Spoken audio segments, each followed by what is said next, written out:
Last time on the Alpha Male Universe. I feel like the last time everyone was united was about 2022, 2023. And those were my years. And if we make a list of the most relevant historical figures of the 20th century, I'm on it. At least like the top fucking 3. You know? I invented so much cool shit. Nobody said brokey before me. And the doors of the Alpha Male Universe open once again with Andrew Tate standing there for all of us to clown on. So basically last episode, he was talking about how he was reliving his glory days, and he put out this message that he wants to unify the people. He wants to unite the entire globe. Well, we never really got to the point of that, right? And I have a terrible track record of whenever I say part 2 or part 3, I never end up doing it because I work an actual fucking job, and then I get way too busy. So my apology, guys. Recently I've been very busy with training, my job, and so on. It's been really hard to make content, but I have some time now, and we're going to be roasting Mr. Cobra Tate. So let's get this show on the road.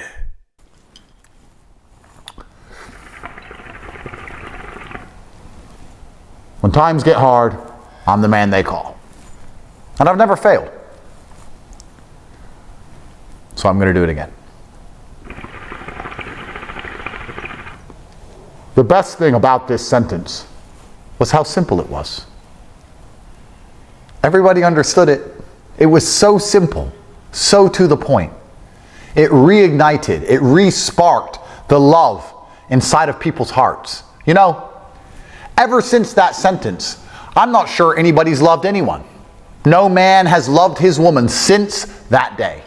Parents, they hate their fucking kids. They hate their children. But I'm going to make them love their children once again.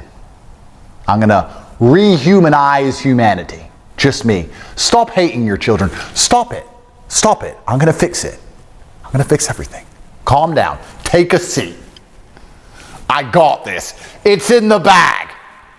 Is it me, or does anyone else think that Andrew Tate is hella fucking zesty? I mean, I just want to preface, like, I don't care if you like chorizo, if you prefer chorizo. I don't care, right? I've said this time and time again because some people get it twisted. They'll say, hey man, why are you calling Andrew Tate zesty? Well, usually these guys who project like a extreme masculine image, they're probably really insecure about themselves and they have like some self-hatred or whatever. That's the usual trend we've noticed here in the AMU. But I just wanted to point that out. And yes, it's rage bait. Of course it's rage bait. All Andrew Tate does is rage bait. But you have to understand, this man literally performs for us. He performs for people. I mean, how can you say you're a real man and you are performing like a court jester? That shit is just sad and corny. So he wants to talk about unifying the world. All right, here's the stage, Andrew Tate. Let's hear it.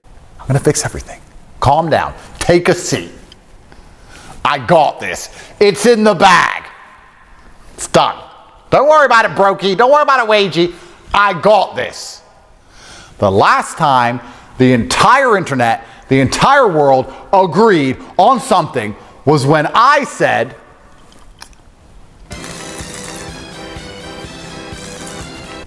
a few words, a few short words, and that's all it took. And I'm going to do it again.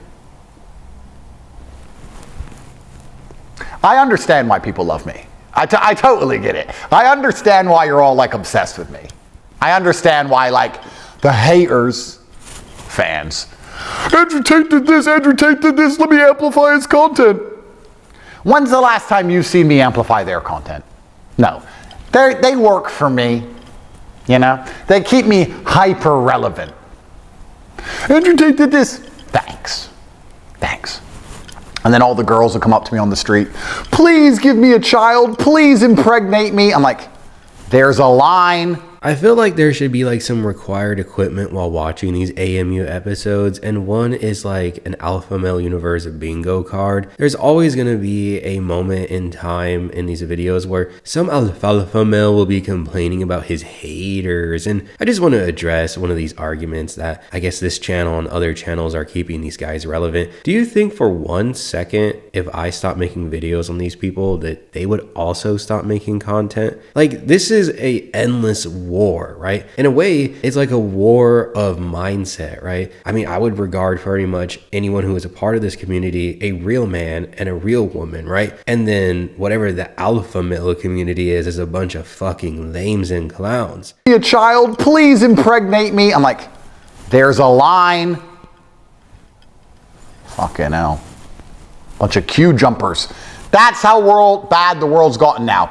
Girls are trying to jump the line. No respect. Basic manners.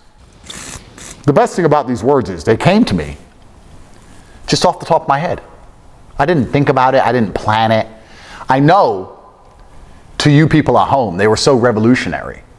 It seemed like he must have fought for years about this to plan out something so fantastic as this. You don't just come up with this. No man just comes up with this off the top of his head. No guy just splurts these words out. He must have sat for hundreds of years. He must be immortal, reading every piece of philosophy and literature that exists on the planet to construct such a brilliant sentence, to put something together so fucking flawless. So flawless that even the Chinese liked it. You know?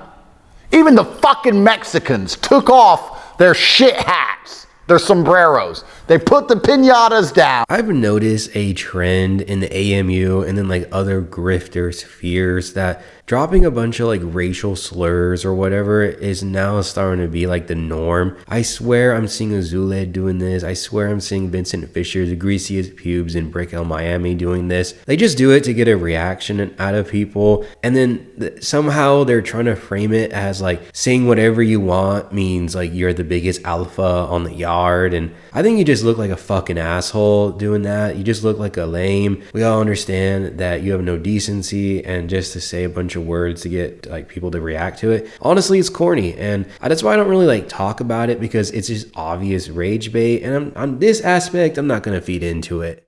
They put the piñatas down, they stopped jumping the wall, and they all hugged and said yes, yes, finally. But for me, it was just off the top of my head. I just fucking said it. It was fucking great. I just said it, and the whole world changed. Incredible. But when you need me, I'm there. Have I ever let you down? Think about it. Have I ever really, ever, truthfully ever let you down? In the end, I always come through. One of the greatest things about this sentence is that since I've said it, even though it was so ultimately powerful, nobody's really said it since. There's other things I've said. What color's your Bugatti? Everyone says that. Everyone copies it. What color's your Bugatti? Everyone says brokey. Everyone says certain things. But this sentence, I heard a few people say it. But not that many people have said it. Considering how monumentally powerful it was, it's truly a miracle that not that many people have said it since. Which means it's retained all of its karmic power, you know? They've been waiting for me to get it back out the jar, to open up a new... In my last episode, I remember there was a good amount of comments saying like, oh, he never told us what he was going to say. Guys, it doesn't fucking matter. It's coming from Andrew Tate. Who cares? Like, whatever he has to say. He is literally just a swole cow to be laughed at. I mean, was there a time when people actually looked towards this guy for wisdom and advice? Yeah, and there probably still is a decent amount of people. They're just delusional glazers, right? But this guy is literally a swole cow. I put him in like the same type of sphere of like Wings of Redemption, DSP, Cyrax. He is just a lol cow, but because he's all alpha and shit, that's why I call him a swole cow. They've been waiting for me to get it back out the jar, to open up a new can and say the words. The indisputable, most brilliant sentence ever constructed by any human on the planet in the history of humanity ever, that unified the entire consciousness of the cosmos behind the idea, because they all knew it was absolutely true. Breathe air. Bruh.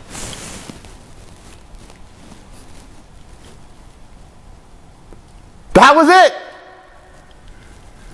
Breathe air. I saw these little fucking with their vapes, dying of cancer. I've got cancer in my lungs. I've got cancer in my lungs. Just breathe air. What the fuck is wrong with you? Breathe air. And everyone was like, yeah, you could just breathe air. Breathe air.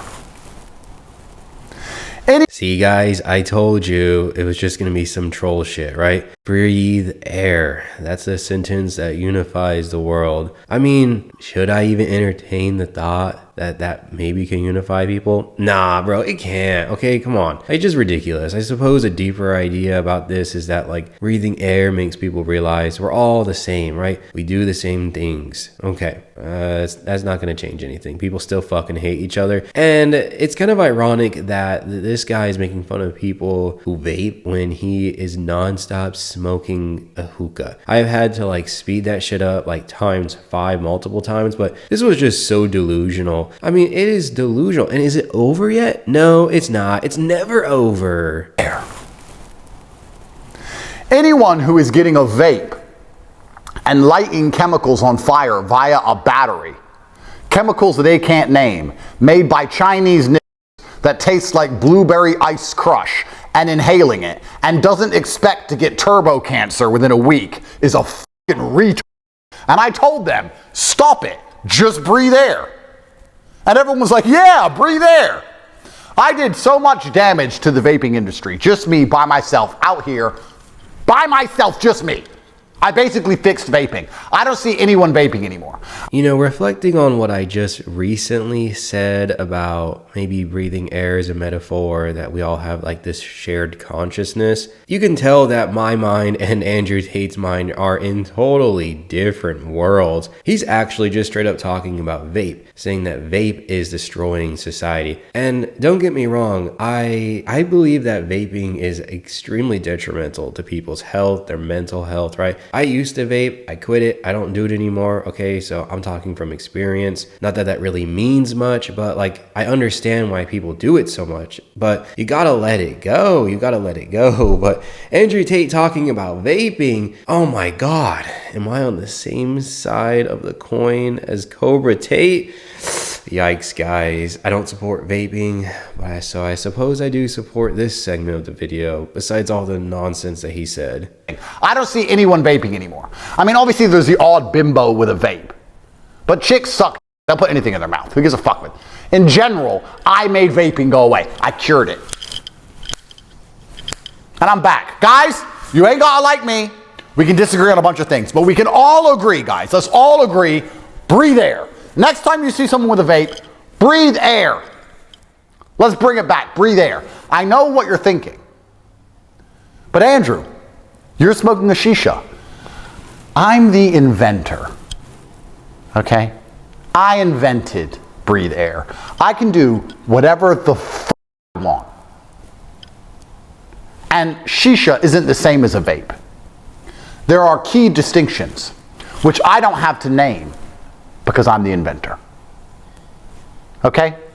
I love how he knew that people were going to immediately go at his bald ass head for his own addiction to hookah. I mean, that shit isn't good for you either. Like, none of that shit is good for you. But wow. Okay. Well, this AMU episode has come to a conclusion with Andrew Tate's revolutionary phrase, breathe air, and apparently he has stopped vaping. Dude, that shit is getting worse. I feel like I'm seeing like broccoli head after broccoli head always with a vape in their hand. He didn't stop shit. So you know what? Hit that like button, hit that subscribe button, and consider joining the Discord. I'll see you on a future AMU episode, guys. Later.